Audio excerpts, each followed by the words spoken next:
আসসালামু আলাইকুম, welcome back to my channel. আশা করছি সবাই অনেক ভালো আছেন।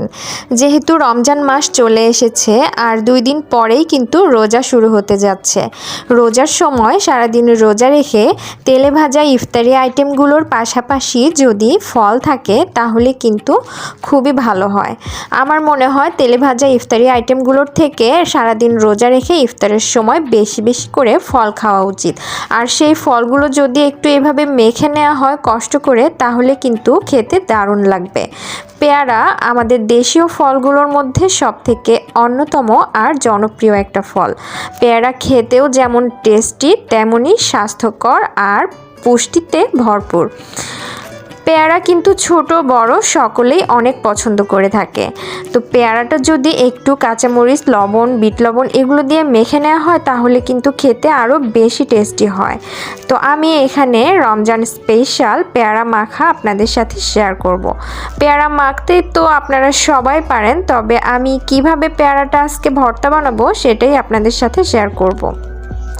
আমি এখানে একটা মাঝারি সাইজের পেয়ারা নিয়ে নিয়েছি আর পেয়ারাটা খুব ভালোভাবে ধুয়ে নিয়েছি। এখন একটা চাকুর সাহায্যে আমি পেয়ারাটা কেটে নিচ্ছি।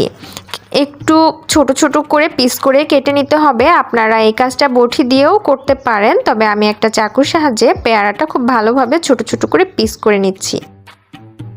পেয়ারা কিন্তু আমাদের হার্টের জন্য অনেক উপকারী আর ডায়াবেটিস নিয়ন্ত্রণেও কিন্তু অনেক ভূমিকা রাখে এই পেয়ারাতে ভিটামিন এ এবং ভিটামিন সি রয়েছে, আরও বিভিন্ন ধরনের ভিটামিন রয়েছে পেয়ারাতে। পেয়ারা কিন্তু আমাদের স্বাস্থ্যের জন্য খুবই উপকারী। তো কথা বলতে বলতে পেয়ারাটা কেটে নিচ্ছি আমি।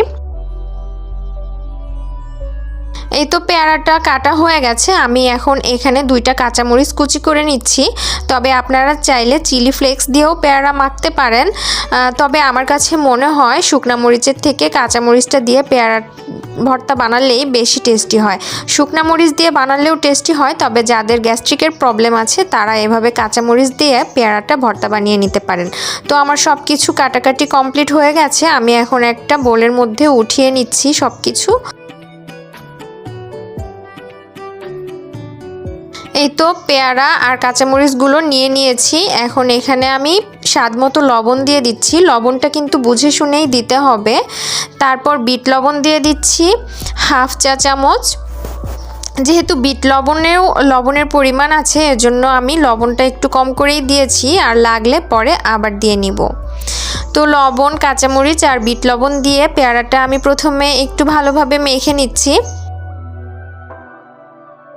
এভাবে পেয়ারা মাখা করলে বাসায় বড়দের সাথে সাথে কিন্তু বাচ্চারাও অনেক পছন্দ করে থাকে। আর আমি আজকে কম করেই কাঁচামরিচ দিয়েছি যাতে ঝালটা একটু কম হয়, যেহেতু আমার বাচ্চা খাবে এজন্য। তো আমি পেয়ারাটা খুব ভালোভাবে মেখে নিচ্ছি। তারপর এখানে হাফ চা চামচ চিনি অ্যাড করে দিচ্ছি। চিনি দিলে কিন্তু পেয়ারা মাখার স্বাদটা আরও বেশি ভালো আসে। এই তো আমার পেয়ারা মাখাটা একদমই কমপ্লিট হয়ে গেছে। আমি একটা সার্ভিং প্লেটে সার্ভ করে নিচ্ছি। রমজানের ইফতারের টাইমে আপনারা এইভাবে সহজ পদ্ধতিতে কিন্তু পেয়ারা মাখা বানিয়ে নিতে পারেন। খেতে কিন্তু দারুণ লাগবে। আমি একটা পেয়ারা একটু খেয়ে বলছি আপনাদের যে কেমন হয়েছে। অনেক মজা হয়েছে পেয়ারা মাখা খেতে। এভাবে আপনারা অবশ্যই ইফতারির টাইমে পেয়ারা মাখা করবেন। আর ভালো লাগলে অবশ্যই আমার চ্যানেলটা সাবস্ক্রাইব করবেন। আমার আজকের ভিডিওটা কেমন লাগলো সেটা জানাতে অবশ্যই কমেন্ট করতে ভুলবেন না। আর আজকের ভিডিওটা আর বেশি বড় করছি না। সবাই ভালো থাকবেন। আল্লাহ হাফেজ।